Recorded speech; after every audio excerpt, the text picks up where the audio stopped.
Michael was a man who built things.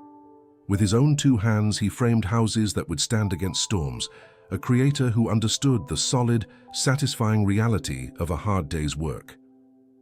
At 34, his life was a testament to this principle.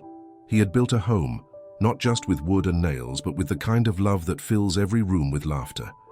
His wife, Maria, was the foundation of his world, and their two children, Leo and Sophia, were the beautiful, chaotic, wonderful life that bloomed within it. In their quiet suburban neighborhood, Michael was the gold standard. The dad who coached Little League, the husband who never forgot an anniversary, a man who had everything he'd ever wanted. But the thing about bedrock is, sometimes, it cracks. For Michael, the fissure began on a Tuesday. A moment of carelessness on a high scaffold, a slip, a sickening lurch, and then a brutal, bone-jarring impact. The fall didn't kill him, but it shattered his body, and, with it, his world. The diagnosis was a litany of pain. Multiple fractures, a herniated disc, and a constant searing agony that blotted out everything else. The doctor, a kind man with tired eyes, prescribed a powerful painkiller. "Just for a little while, Michael," he'd said with professional sympathy, "just until the worst of it is over." And at first it was a miracle. The small, potent pills were like a magic eraser, wiping away the fire in his back. But they did more than that. They erased the worry, the fear of not being able to provide for his family.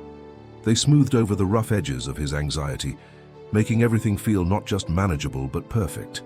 For the first time since the fall, Michael felt strong, capable, in control. But the body's healing was slow, and the prescription was finite. When the bottle ran out, the pain returned with a vengeance, a roaring monster that simple over-the-counter remedies couldn't tame. And with it came a new kind of pain, a psychological craving, a desperate, clawing need for the quiet, perfect world the medication had given him.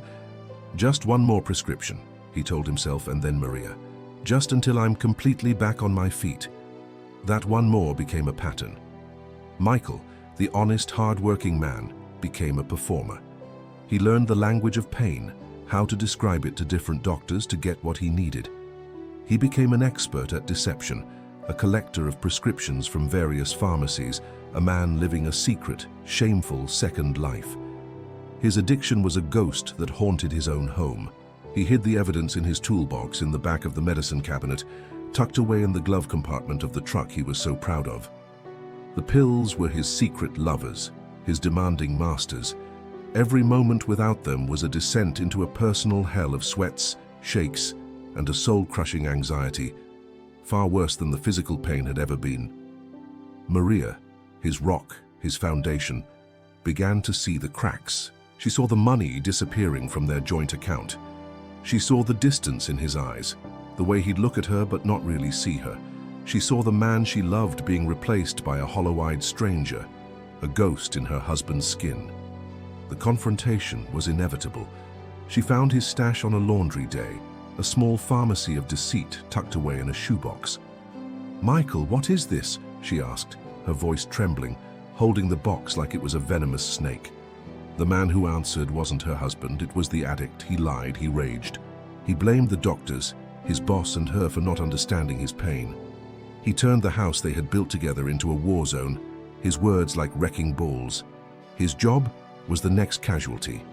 He was late, then absent. His work, once meticulous, became sloppy. His boss, a friend, had no choice. Without his income, their financial world collapsed. The savings vanished. The credit cards were maxed out. Michael, in the grip of his insatiable need, began to sell off their life piece by piece. His power tools, the television, and then the ultimate betrayal. Maria's grandmother's necklace. That was the final crack in the foundation. One Sunday morning, Sarah packed 2 small suitcases. She moved with a quiet, heartbreaking resolve.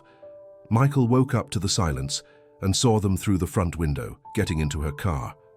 His daughter, Sophia, just 6 years old, looked back at the house, her small face a question mark. Why isn't Daddy coming? The image was a photograph burned directly onto his soul. He was alone.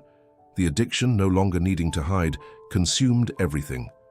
The foreclosure notice was almost a relief. the official death certificate for a life that had died long ago.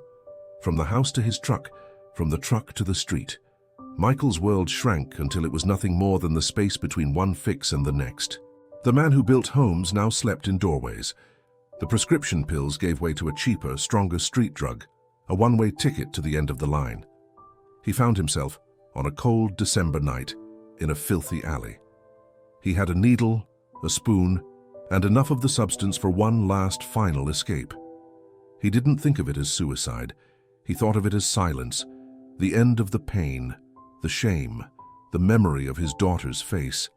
He found a vein in his ravaged arm. As the drug hit his system, there was a brief, fleeting warmth, a final deceptive kiss from the monster that had devoured his life. And then, nothing. His vision tunneled to black. His breathing slowed to a stop. His body, a vessel he had systematically destroyed, finally gave up. But in that final silent moment, something happened. A light began to bloom in the darkness. A shadow fell over him, a shadow so vast it seemed to cover the city. A shadow that was not dark, but full of a gentle, protective presence. He felt a hand on his chest, a hand of impossible size, radiating a warmth that penetrated the cold of his skin and went straight to the cold of his soul. And with that touch, his heart, which had stopped, gave a single, shuddering beat. And then another. Michael's eyes fluttered open. He wasn't in an alley anymore. He was somewhere else, a place of soft light and profound peace. Kneeling before him was a giant, his form both immense and gentle, his clothes simple, like a laborer, a carpenter. His eyes held an ocean of love so pure and unconditional, it shattered Michael's broken heart and began to piece it back together. A voice, not of sound, but of pure knowing, filled him. I am here. I have always been here. And Michael saw.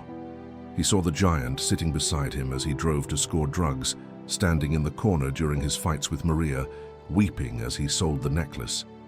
He had been there all along, not as a judge, but as a fellow mourner. The giant extended his enormous, calloused hand. It was an invitation, a choice. With a sob that came from the deepest part of him, Michael took the hand.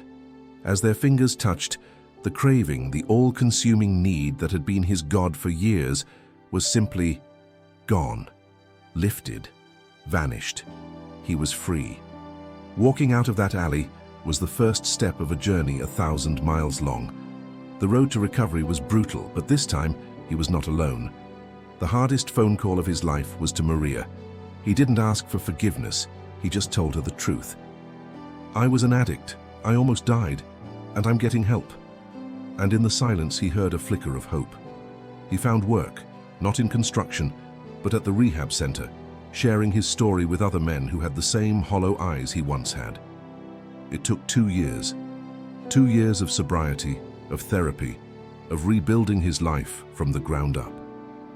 The first time he saw his children again, his daughter ran into his arms and whispered, I missed you, Daddy. He knew the giant was still building things, still creating miracles. Today Michael is a builder again, but now he builds bridges between broken fathers and their families, between hopeless addicts and the promise of a new day. He knows that no one is too far gone. He knows that even in the filthiest alley, in the darkest night of the soul, you are not alone. There is a giant walking with you, his hand outstretched, waiting for you to come home.